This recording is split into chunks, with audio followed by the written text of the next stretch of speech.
যা গরম এসে না দেখো, ঘেমে চুরে গেছে, আর দেখতে হবে না। হ্যাঁ চলো বাড়ি চলো। দেখো খুব ভিড়, ওই দেখো রথ চলে যাক, থাক গরম।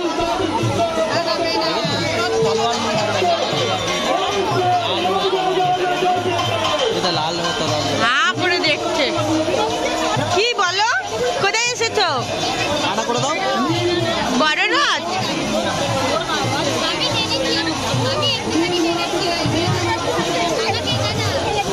বাবা রথ চলে যাচ্ছে, আর পাচ্ছি না, যা গরম, কত লোক। একটু বৃষ্টি হলে আরাম পেত সবাই।